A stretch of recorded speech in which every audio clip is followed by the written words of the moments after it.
पद्मिनी एकादशी व्रत कथा। ओम नमो भगवते वासुदेवाय नमः। आपका दिन शुभ हो। भगवान श्री हरि विष्णु जी की कृपा आप सभी पर बनी रहे, इसी मंगल कामना के साथ आज की वीडियो का शुभारंभ करती हूँ। सनातन धर्म में एकादशी व्रत का स्थान सर्वोपरि है और जब बात मल मास यानी पुरुषोत्तम मास के शुक्ल पक्ष की एकादशी की होती है तो इसका महत्व अनंत गुना बड़ा हो जाता है। इस पावन एकादशी को पद्मिनी एकादशी के नाम से जाना जाता है। धार्मिक मान्यताओं के अनुसार एकादशी साक्षात भगवान विष्णु पुरुषोत्तम को अत्यंत प्रिय है। जो भक्त इस दिन पूरे दिन श्रद्धा, भक्ति और विधि विधान से व्रत रखते हैं उन्हें जीवन के सभी सुख भोगकर अंत में विष्णु लोक की प्राप्ति होती है। पद्मिनी एकादशी का व्रत करने से मनुष्य के जन्मों जन्मांतर के पाप नष्ट हो जाते हैं और उसे तप, दान तथा यज्ञ के समान पुण्य फल प्राप्त होता है। यदि आप भी अपने जीवन के कष्टों से मुक्ति पाकर भगवान श्री विष्णु की असीम कृपा पाना चाहते हो तो श्रद्धा पूर्वक पावन कथा का श्रवण करें और कमेंट में जय श्री हरि या ओम नमो भगवते वासुदेवाय नमः लिखकर भगवान श्री हरि के चरणों में अपनी हाजिरी अवश्य लगाएं। प्रिय श्रोताओं, पद्मिनी एकादशी की महिमा इतनी दिव्य है कि स्वयं भगवान श्री कृष्ण ने धर्मराज युधिष्ठिर को इसका महत्व समझाते हुए कहा है कि जो फल चारों वेदों के पाठ और कठिन तपस्या से भी नहीं मिलता है वह मल मास की एकादशी का व्रत करने से सहज ही प्राप्त हो जाता है। जो साधक इस दिन उपवास रखकर रात्रि को जागरण करते हैं उनके पितृ भी तर जाते हैं। आइए इस परम कल्याणकारी और पावन व्रत की उस पौराणिक गाथा में प्रवेश करते हैं जो त्रेता युग के एक महान राजा की भक्ति, त्याग और कठिन तपस्या से जुड़ी हुई है। आप सभी श्रोताओं से निवेदन है कि ऐसी दुर्लभ कथाओं के लिए चैनल को सब्सक्राइब अवश्य करें। पौराणिक काल की बात है, त्रेता युग में है। वंश कृतिवीर्य नाम का एक अत्यंत प्रतापी, धर्मात्मा और न्यायप्रिय राजा राज्य करते थे। उनकी राजधानी महेश्वती नगरी थी जो सुख, समृद्धि और वैभव से परिपूर्ण थी। राजा कृतिवीर्य के राज्य में प्रजा पूरी तरह सुखी और निरोगी और धर्मपरायण थी। राजा अपनी प्रजा को अपनी संतान के समान मानते थे और धर्म पूर्वक पृथ्वी का पालन करते थे। राजा के पास अतुल वैभव था, चतुरंगिनी सेना थी और सुंदर महल थे। उनकी अनेक सुंदर और गुणवान रानियां थीं, जिनमें प्रहलाद की पौत्री और राजा इक्ष्वाकु के कुल की कन्याएं हरिश्चंद्र की पुत्री पद्मिनी सबसे प्रमुख और पटरानी थी। रानी पद्मिनी अत्यंत पवित्रता, धार्मिक और रूपवती थी। राजा के जीवन में सुख कुछ था, वैभव, कीर्ति, पराक्रम और सुंदर जीवन साथी, लेकिन फिर भी राजा के मन में एक गहरा दुख था। एक ऐसी टिस थी जो उन्हें दिन रात कोसती रहती थी। राजा कृतवीर्य और उनकी रानियों को कोई संतान नहीं थी। इतने बड़े साम्राज्य का संचालन करने और वंश को आगे बढ़ाने के लिए उनको कोई उत्तराधिकारी नहीं था। संतानहीनता का यह दुख राजा को अंदर ही अंदर खाए जा रहा था। राजा सोचते थे कि इस विशाल राज्य, इस अपार धन दौलत और ऐश्वर्य का क्या लाभ है यदि इसे संभालने वाला कोई नहीं है। पितरों का तर्पण करने और कुल का नाम रोशन करने के लिए पुत्र का होना अत्यंत आवश्यक माना गया है। राजा ने संतान प्राप्ति के लिए अपने राजपुरोहितों और वेदों के ज्ञाता ब्राह्मणों से परामर्श किया। ब्राह्मणों की आज्ञा अनुसार राजा ने अनेकों प्रकार के यज्ञ कराए, ऋषियों के निर्देशों से बड़े बड़े दान पुण्य किए, देवताओं की विशेष पूजा अर्चना और अनेकों औषधियों का सेवन किया, लेकिन विधाता का विधान कुछ और ही था। राजा के तमाम प्रयास यज्ञ अनुष्ठान निष्फल साबित हुए। उन्होंने संतान सुख प्राप्ति नहीं हो सकी। जैसे जैसे समय बीतता गया राजा की चिंता और निराशा बढ़ती ही चली गई। जब राजा को लगा कि संसार के सारे भौतिक उपाय, औषधियाँ और सामान्य यज्ञ विफल हो चुके हैं, तो उन्हें एक कठोर निर्णय लिया। राजा ने निश्चय किया कि वे इस राजपाट, सुख, वैभव और महल के ऐश्वर्य को त्याग कर वन में जाएंगे। वहां जाकर कठिन तपस्या करेंगे ताकि देवताओं को प्रसन्न कर संतान प्राप्ति का वरदान पा सके। राजा ने अपने मंत्रियों को बुलाया और राज्य का कार्यभार उन्हें सौंपने का विचार किया। जब पटरानी पद्मिनी को राजा की इस कठोर निर्णय का पता चला तो वे भी व्याकुल हो उठी और एक सच्ची और पतिव्रता पत्नी होने के नाते रानी पद्मिनी ने महल के समस्त ऐश्वर्य, दासों के सुख और रेशमी वस्त्रों को त्यागने में एक क्षण का भी विलंब नहीं किया। रानी ने राजा से कहा, जहाँ मेरे स्वामी रहेंगे वहीं मेरा महल है। मैं आपको इस कठिन तपस्या के मार्ग पर अकेला नहीं जाने दूंगी। राजा अपनी प्रिय पत्नी पद्मिनी की इस विषय निष्ठा और पतिव्रता धर्म को देखकर अत्यंत भावुक हो गए। उन्होंने रानी को अपने साथ वन ले जाने की अनुमति दे दी। राजा और रानी पद्मिनी ने अपने राजस्वी वस्त्रों को उतारकर साधारण बकल वस्त्र अर्थात पेड़ों की छाल से बने वस्त्रों को धारण कर लिया। उन्होंने अपने स्वर्ण आभूषणों का त्याग कर दिया और अपनी नगरी के वैभव को पीछे छोड़ते हुए नंगे पैर वन की ओर चल दिए। राजा और रानी ने गंधमादन पर्वत की ओर प्रस्थान किया। गंधमादन पर्वत देवताओं और ऋषियों की तपोभूमि माना जाता है, जहाँ का वातावरण अत्यंत पवित्र और भक्तिमय है। वहाँ पहुंचकर राजा ने एक शांत और एकांत स्थान चुनकर अपनी कठिन तपस्या का प्रारंभ किया। राजा ने संतान प्राप्ति की कामना से हजारों वर्ष तक घोर तपस्या की। उन्होंने अन्न जल का पूरी तरह त्याग कर दिया। वे केवल वायु पीकर, कभी कभी सूखे पत्ते चबाकर तपस्या करने लगे। गर्मियों के मौसम में वे पंचाग्नि तपते थे अर्थात चारों ओर से आग जलाकर और ऊपर से सूर्यदेव का प्रचंड धूप को सहते थे। वर्षा ऋतु में वे खुले आसमान के नीचे बिना किसी छत के मूसलाधार बारिशों को अपने शरीर पर झेलते थे और कड़कती ठंड में वे ठंडे जल में खड़े होकर भगवान की आराधना करते थे। राजा की यह कठिन तपस्या थी कि उनके शरीर का सारा मांस सूख गया था, हड्डियां दिखने लगी थी, वे केवल कंकाल मात्र रह गए थे। लेकिन इतनी कठोर प्राणघाती तपस्या करने के बाद भी भगवान उनसे प्रसन्न नहीं हुए। राजा को ना तो कोई आकाशवाणी सुनाई दी और ना ही किसी देवता के दर्शन हुए। राजा की यह स्थिति देखकर रानी पद्मिनी का हृदय कांप उठा। रानी पद्मिनी स्वयं ही राजा के साथ तपस्या में लीन थी, लेकिन वे राजा की इस दयनीय और जर्जर स्थिति को देखकर अत्यंत चिंतित हो गईं। वे सोचने लगी कि महाराज 10,000 वर्षों तक इतनी घोर तपस्या की, लेकिन फिर भी उनकी मनोकामना पूर्ण नहीं हुई। ना ही भगवान विष्णु या अन्य किसी देवता ने उन्हें दर्शन दिए। इसका क्या कारण हो सकता है? क्या हमारी भक्ति में कोई कमी है या फिर हमारी तपस्या के मार्ग में कोई त्रुटि हो रही है? रानी पद्मिनी को समझ नहीं आ रहा था कि वे क्या करें।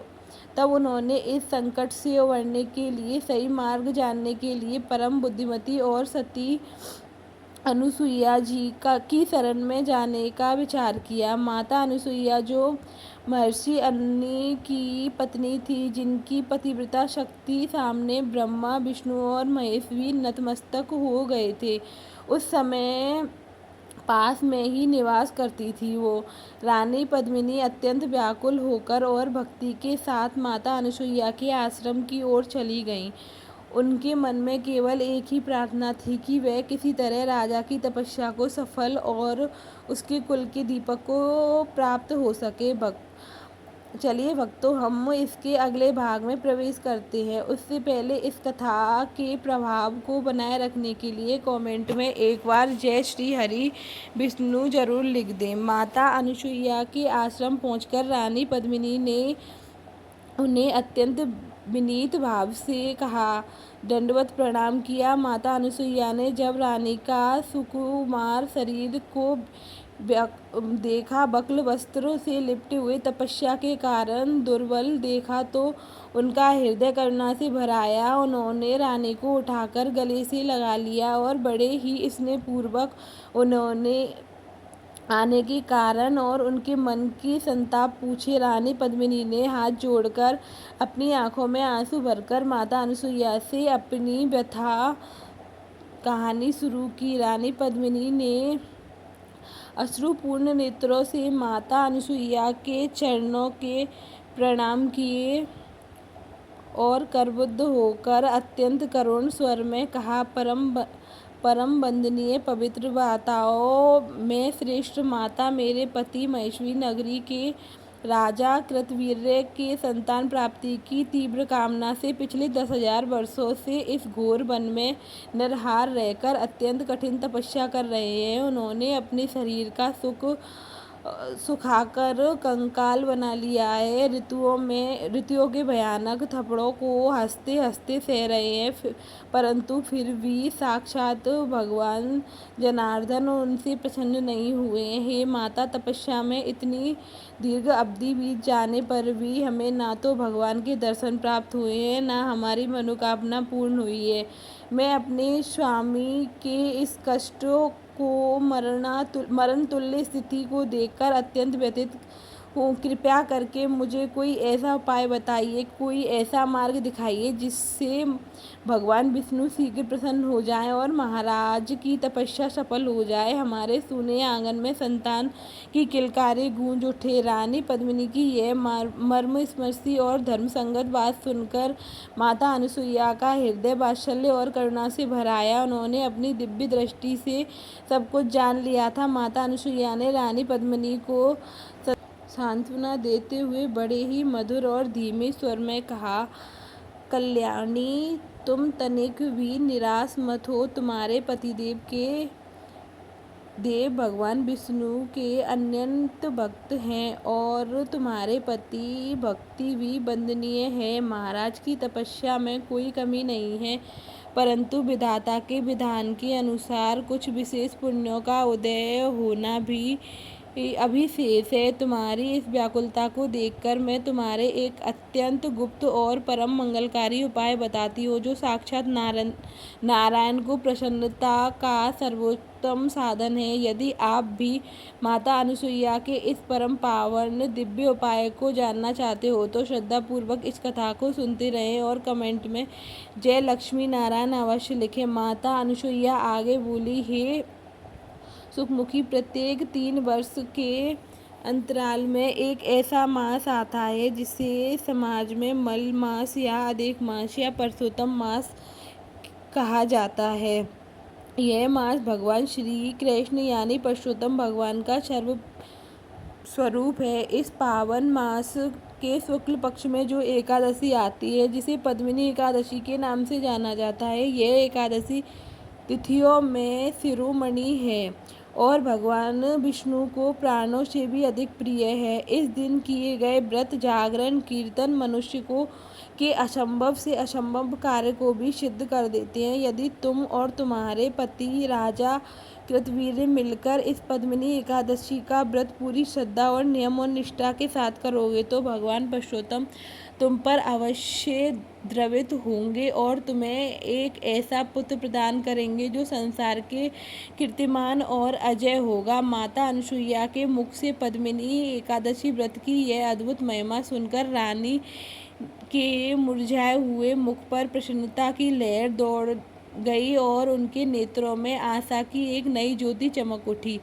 रानी ने माता अनुसुईया के चरणों में सिर झुकाकर प्रार्थना की, हे माता, आपकी वाणी मेरे दुखी हृदय के लिए साक्षात अमृत के समान है। कृपा करके मुझे इस परम कल्याणकारी पद्मिनी एकादशी व्रत की संपूर्ण विधि विधान भी समझा दीजिए, ताकि मुझे इससे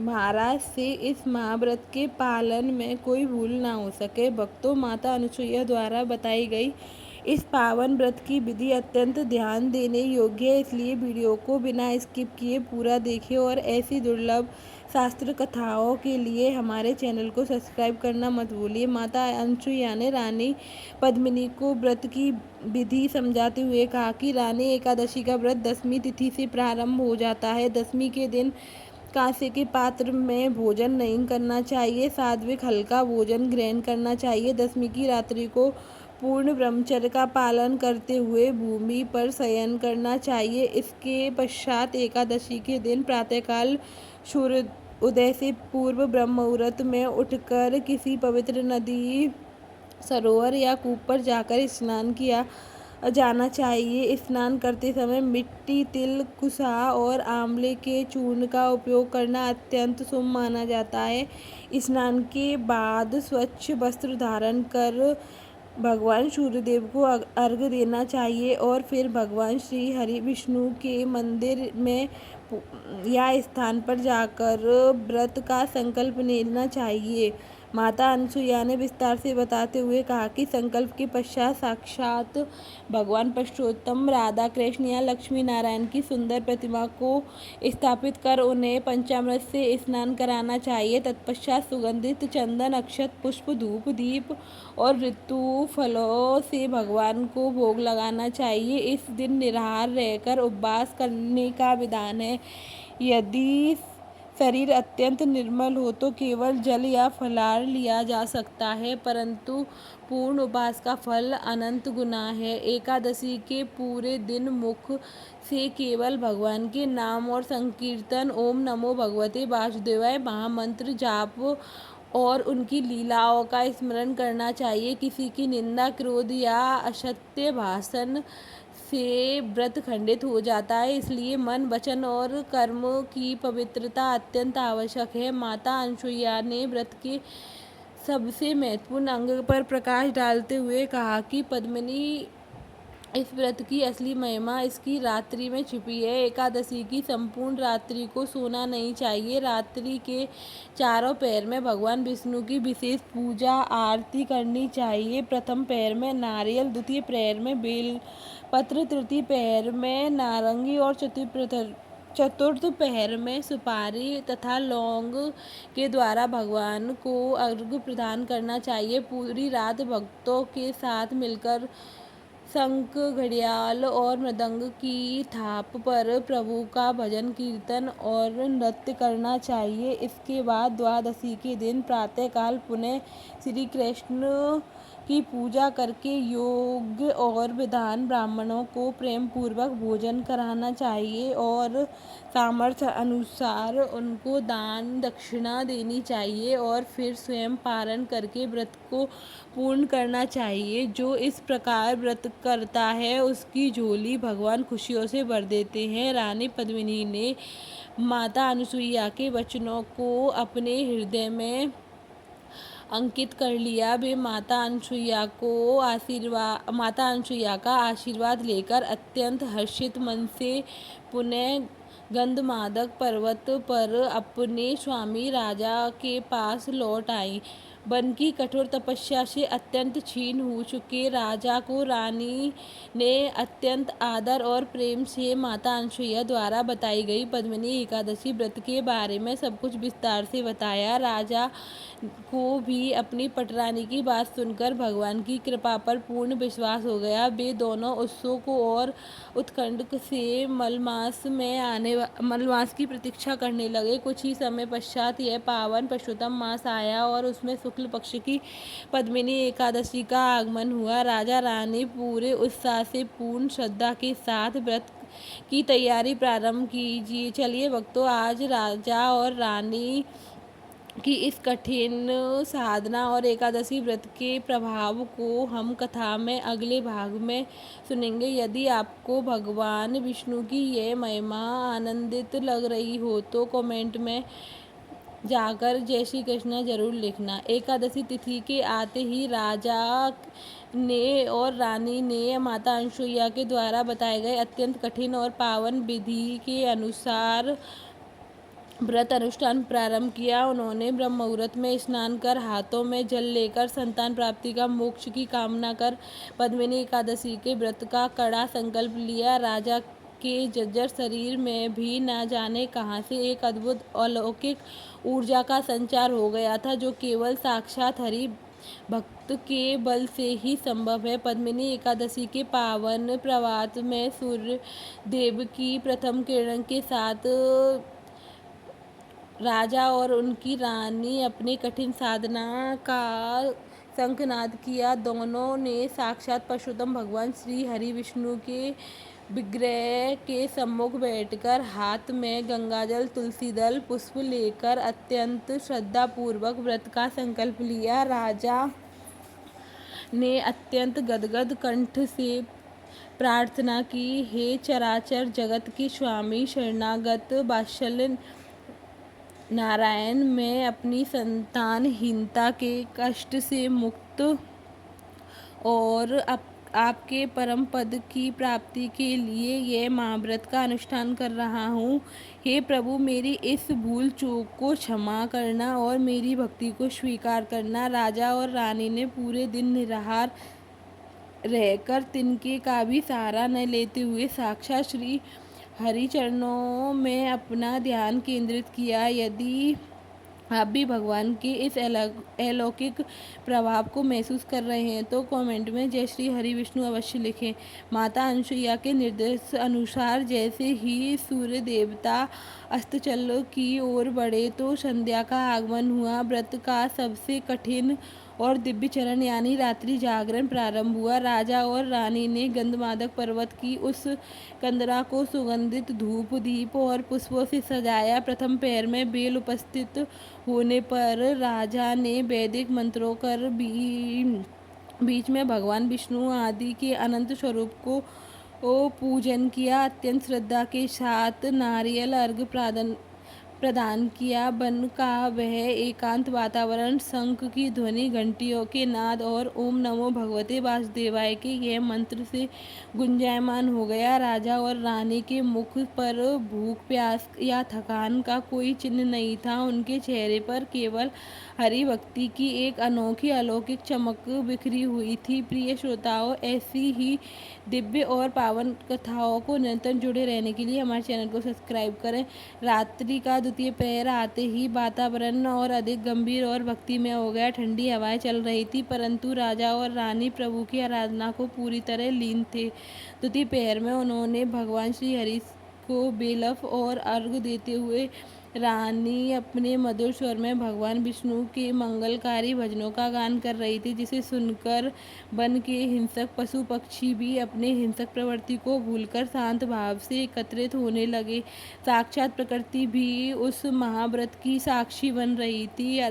राजा अपने दुर्लभ शरीर से की परवाह किए बिना प्रभु के सामने हाथ जोड़कर खड़े थे। उनकी आंखों से बहते हुए आंसू उनके हृदय के अगाध प्रेम और पश्चाताप को दर्शा रहे थे। जब मध्यम रात्रि बीत गई और तृतीय पहर का आगमन हुआ तो राजा और रानी अपनी साधना और साधन कर इस प्रहर को उन्होंने भगवान परशुराम को नारंगी का दिव्य अर्घ दिया। नींद और आलस्य उनके पास भटक भी नहीं रहे थे। साक्षात माता लक्ष्मी और भगवान नारायण अंतरिक्ष से अपने इस अनन्य भक्तों की निष्ठा को देख रहे थे। राजा और रानी पूरी रात कीर्तन करते हुए प्रभु के शस्त्र नामों का पाठ करते रहे और समय व्यतीत करते रहे। भोर की पावन बेला यानी चतुर्थ पहर उपस्थित होने पर जब संपूर्ण संसार गहरी निद्रा में सोया होता है, राजा और रानी ने अपने व्रत को अंतिम प्रहर की पूजा प्रारंभ की। उन्होंने पूरी श्रद्धा और साक्षात नारायण को सुपारी और लौंग का अर्घ प्रदान किया। चारों पहर की कठिन पूजा और रात्रि जागरण पूर्ण होते ही पद्मिनी एकादशी का दिव्य पुण्य प्रभाव पूरे ब्रह्मांड में फैल गया। राजा रानी के 10,000 वर्षों के कठिन तपस्या और इस एक एकादशी व्रत के पुण्य का जब मिलन हुआ तो साक्षात वैकुंठ धाम का सिंहासन झूल उठा। भगवान श्री हरि विष्णु अपने भक्त की इस अदम्य निष्ठा और निश्चल भक्ति से अत्यंत प्रसन्न हो गए। तभी अचानक उस वन की कंदरा में एक अलौकिक और अद्भुत चमत्कार घटित हुआ।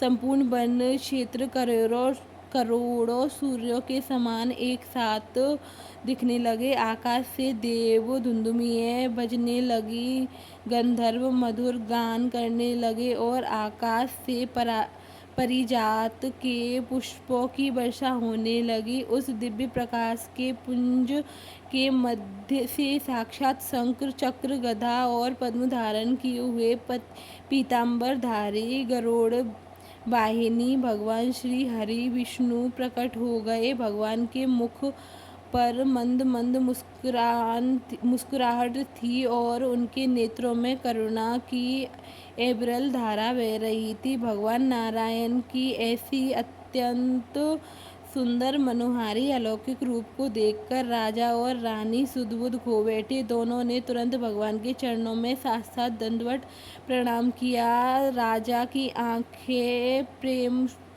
अश्रुओं से भर गई थी। उन्होंने प्रभु के चरणों को अपने आंसुओं से धो दिया। भगवान श्री हरि ने अत्यंत वात्सल्यपूर्वक आगे बढ़कर अपने भक्तों को अपने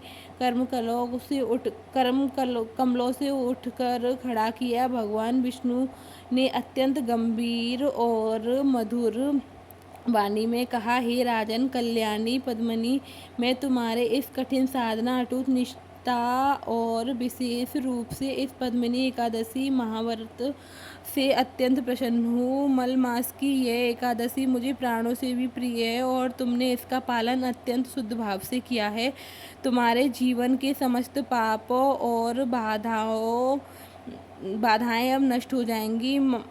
मंगो राजन, तुम्हें क्या वरदान मांगना है, जल्दी से मांगिए। आज तुम्हारे लिए ब्रह्मांड के कुछ भी अंधे नहीं हैं। भगवान के इन अमृत वचनों को सुनकर राजा का हृदय गदगद हो गया। उन्होंने हाथ जोड़कर अत्यंत विनीत भाव से कहा कि कमल न्याय है, अनाथों के नाथ हो, यदि आप मुझ पर प्रसन्न हो तो मुझे एक ऐसा श्रेष्ठ पुत्र प्रदान कीजिए जो सर्वगुण संपन्न हो, परम प्रतापी हो और समस्त कलाओं का ज्ञाता हो, जिसे देवता मनुष्य असुर गंधर्व कोई भी युद्ध में परास्त न कर सके। वह तीनों लोकों में अजय हो, केवल आपके अतिरिक्त संसार में उसे कोई भी जीत न पाए। भगवान श्री हरि ने मंद मंद मुस्कुराते हुए राजा की ओर देखा और कहा, तथास्तु हे राजन, तुम्हारे यह अभिलाषा अवश्य पूर्ण होगी।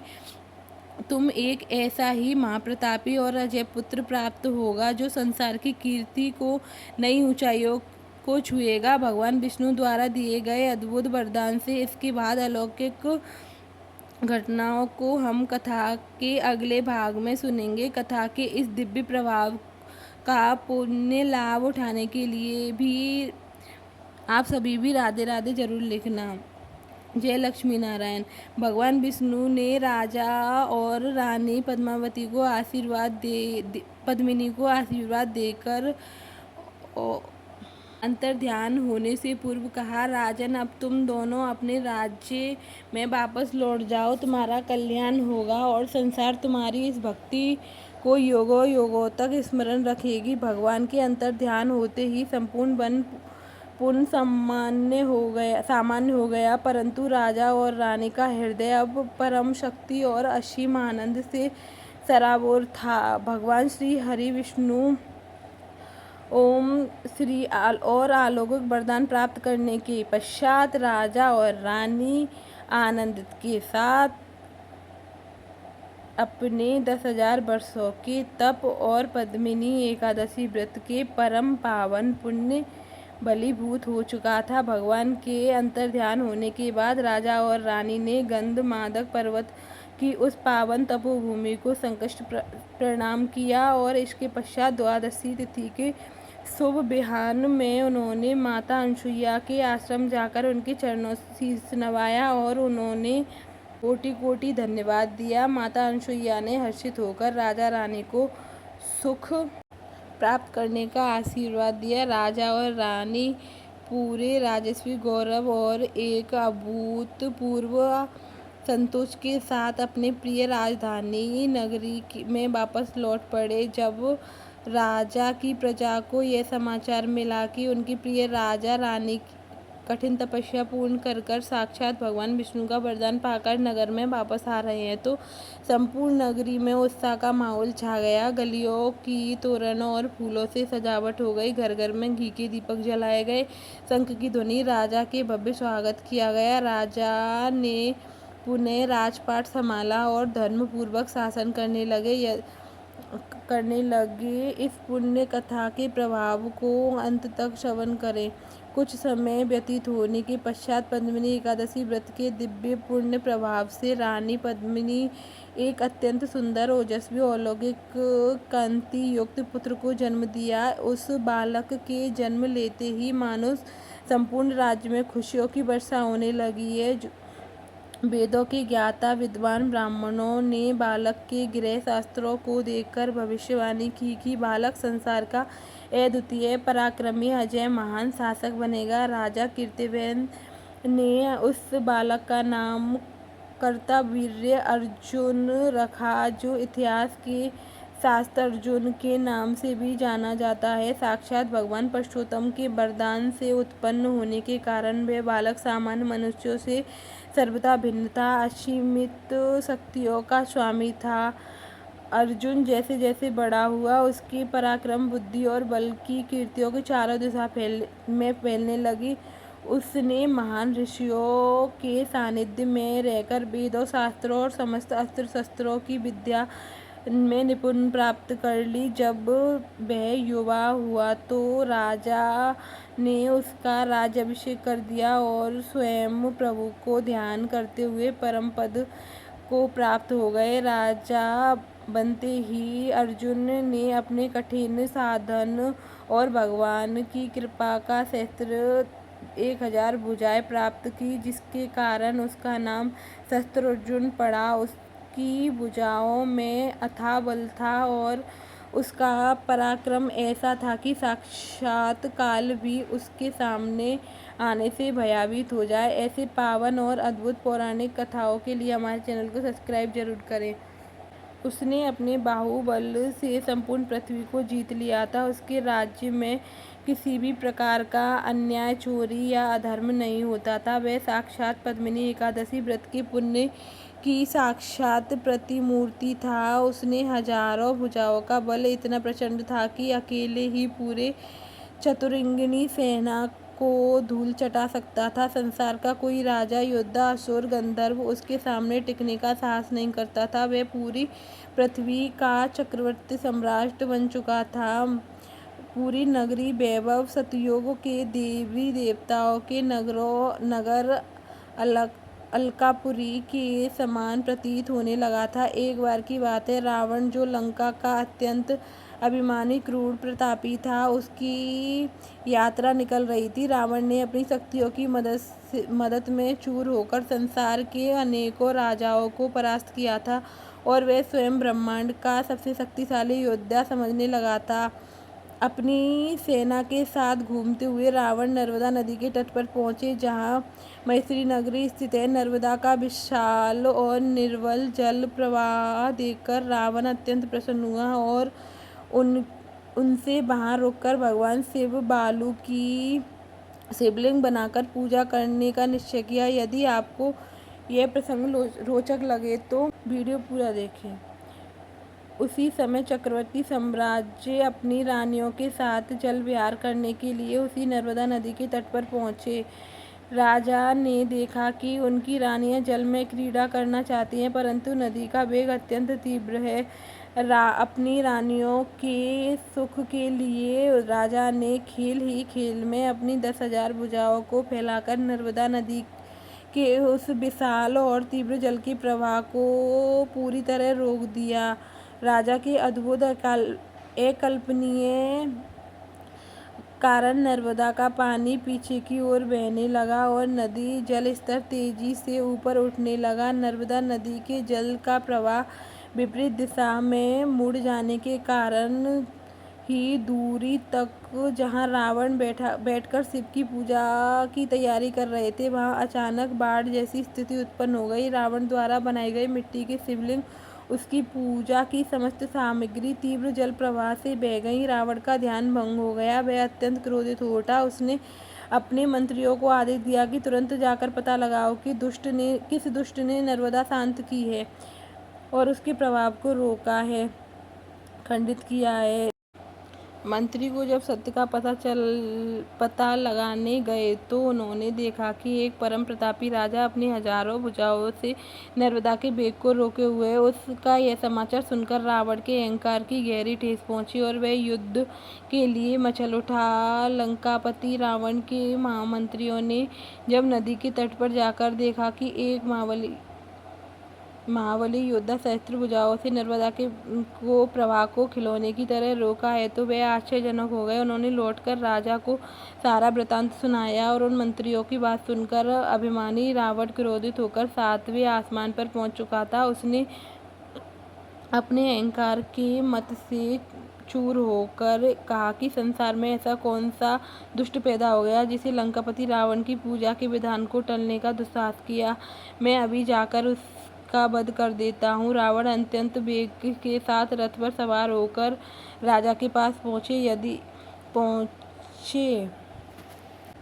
सहस्त्र अर्जुन को ललकारते हुए कहा कि रे मूर्ख राजा, तूने अपनी भुजाओं के बल पर इस नदी को रोककर साक्षात रावण का अपमान किया है। युद्ध के लिए तैयार हो जाओ, अंत निश्चित है। सहस्त्र अर्जुन ने रावण की इस अकारण ललकार को सुनकर तनिक भी विचलित नहीं हुआ। उन्होंने अत्यंत शांत भाव से कहा, अपनी रानियों को सुरक्षित स्थान पर भेजा और युद्ध के लिए तत्पर हो गए। साक्षात भगवान विष्णु के वरदान और पद्मिनी एकादशी के पुण्य से प्राप्त उत्पन्न सहस्त्र अर्जुन के सामने रावण के बल तिनके के समान था। दोनों महायोद्धाओं के साथ नर्मदा के पावन तट पर एक अत्यंत भयानक और रोंगटे खड़े कर देने वाला युद्ध प्रारंभ हो गया। रावण ने अपने धनुष से बाणों को उसकी मूसलाधार वर्षा शुरू कर दी, परंतु सहस्त्र अर्जुन ने अपने सहस्त्र भुजाओं से उनके सभी बाणों को हवा में छिन्न भिन्न कर दिया। वन की कंधाएं और पर्वत दोनों से गर्जना और कांपने लगे। रावण ने अपनी असुरी शक्तियों का प्रयोग किया, मायावी अस्त्रों को छोड़कर सभी चीज़ों का उपयोग किया, परंतु पद्मावती एकादशी के पुण्य के बल से रक्षित राजा को खरोंच तक न आ सकी। जब रावण की सभी दिव्य मायावी अस्त्र निष्फल हो गए तो राजा ने एक विकराल रूप धारण कर लिया और उन्होंने 10,000 भुजाओं को फैलाकर रावण के रथ को हवा में उठा दिया और उसे भूमि पर पटक दिया। ऐसे ही सत्य कल्याणकारी कथाओं को सुनने के लिए चैनल को सब्सक्राइब करें। बाद में दोनों के बीच मल्ल युद्ध शुरू हो गया। रावण ने अपनी पूरी शक्ति लगाकर सहस्त्र अर्जुन का प्रहार किया, लेकिन सहस्त्र अर्जुन ने खेल ही खेल में रावण की 20 भुजाओं को जाकर जकड़ लिया और सहस्त्र अर्जुन के बल साक्षात नारायण के वरदान का बल था, जिसके के सामने रावण असहाय हो गया। सहस्त्र अर्जुन ने अत्यंत सरलता से रावण को उठाकर भूमि पर दे मारा और अपनी हजारों भुजाओं के पास में उसे एक प्रकार बांध दिया, जैसे कोई बालक किसी छोटे से कीड़े को पकड़ लेता है। रावण का सारा घमंड और अहंकार, असुर शक्ति एक क्षण में चूर चूर हो गई। वो सहस्त्र अर्जुन की मजबूत पकड़ में असहाय होकर झटपटाने लगा। सहस्त्र अर्जुन ने बंदी बनाए हुए रावण को महिष्मती नगरी के कारागार में डाल दिया। वो रावण के तीनों लोगों को डराता था, जिसने देवताओं को परास्त कर दिया था। वह आज एक साधारण कैदी की तरह कारागृह में था। यह सब केवल राजा के कीर्तिव्यय और रानी पद्मिनी द्वारा किए गए पद्मिनी एकादशी व्रत के अमोघ पुण्य का ही परिणाम था। जब रावण के दादा परम प्रतापी और महर्षि पशुल को यह समाचार मिला तो पौत्र रावण को सहस्त्र अर्जुन ने बंदी बना लिया है तो अत्यंत चिंतित हो उठे। वे अपने पौत्र के प्राणों की रक्षा के लिए तुरंत वहां चले गए और वह महर्षि पुलस्त्य जब राजा सहस्त्रार्जुन के दरबार में पहुंचे तो चक्रवर्ती सम्राट ने अपनी हजारों भुजाओं जोड़कर उनके चरणों में साष्टांग दंडवत किया। राजा ने बड़े आदर के साथ उन्हें ऊंचे स्थान पर बैठा दिया और हाथ जोड़कर कहा, हे महर्षि, आपके चरणों में मेरी इस नगरी में कैसे पड़े। मेरे संपूर्ण राज्य धन्य हो गया। कृपया करके आज्ञा दीजिए, मैं आपकी क्या सेवा कर सकता हूँ। राजा महर्षि ने कहा, आशीर्वाद देते हुए कहा, राजन, तुम साक्षात भगवान नारायण के अंश हो, परम गुणी हो। तुमने जिस रावण को बंदी बनाया है वह मेरा पुत्र है। उसे आज्ञा बस अहंकार के बस में होकर तुमसे बैर किया है। मैं तुमसे भिक्षा मांगता हूँ कि उसे छोड़ दीजिए, स्वतंत्र कर दीजिए। राजा परम धर्मात्मा और बड़े आदर के साथ बोले। उन्होंने महर्षि पुलस्त्य के वचनों को सुनकर कहा विलंब नहीं किया और उन्होंने कारागार से रावण को मुक्त कर दिया। रावण लज्जित भी था और चकित भी था कि संसार में उससे भी श्रेष्ठ शक्ति मौजूद है। उसके बाद रावण ने अत्यंत विनीत होकर लंका वापस लौट गया और युधिष्ठिर से कहा कि इस दिव्य कथा को सुनते हुए कहा कि कुंती पुत्र मलमास की पद्मावती एकादशी का यह व्रत प्रभावशाली है। इसके पुण्य से राजा कीर्तिवर्य को एक पुत्र मिला जो साक्षात रावण को परास्त कर चुका था। जो मनुष्य इस व्रत को पूरी श्रद्धा और भक्ति के साथ सुनता है उसकी समस्त बाधाएं नष्ट हो जाती हैं और भगवान श्री कृष्ण उसे अपने चरणों में स्थान देते हैं। उनकी असीम वैभव साक्षात पद्मिनी एकादशी के व्रत की महिमा का ही परिणाम था। इस व्रत के पुण्य से न केवल राजा को कीर्तिवर्य मिला बल्कि वह रानी को संतान प्राप्त हुई। पुरुषोत्तम मास में आने वाली इस पावन पद्मिनी एकादशी व्रत को पूर्ण निष्ठा और नियम के साथ करता है, उसके जीवन के सभी दुख समाप्त हो जाते हैं। उसको समस्त पापों, संताप और दुख वैसे ही नष्ट हो जाते हैं जैसे सूर्य के उदय होने पर अंधकार का नाश हो जाता है। पद्मिनी एकादशी की आप सभी को ढेरों शुभकामनाएं। पद्मिनी एकादशी की महिमा अपार है, अनंत है। शास्त्रों में वर्णित है कि जो फल कठिन तपस्या, बड़े बड़े यज्ञों और तीर्थों से नहीं मिलता है वह इसके व्रत से मिल जाता है। जो कोई भी विधि विधान के साथ उपवास रखता है, रात्रि जागरण करता है, सहज ही उसको फल मिल जाता है। यह व्रत मनुष्यों के भौतिक संसार के समस्त सुख, ऐश्वर्य, उत्तम स्वास्थ्य और योग्य संतान प्रदान करने वाला है। सबसे बढ़कर यह व्रत साधक अंतःकरण को शुद्ध करता है जिससे मन में सात्विक विचार का उदय होता है और ज्ञानवर्धक बनता है। वीडियो अच्छी लगे तो वीडियो को लाइक करें, चैनल को सब्सक्राइब करें और बेल आइकन को प्रेस कर दें। राधे राधे, धन्यवाद। आज की वीडियो यहीं पर समाप्त होती है।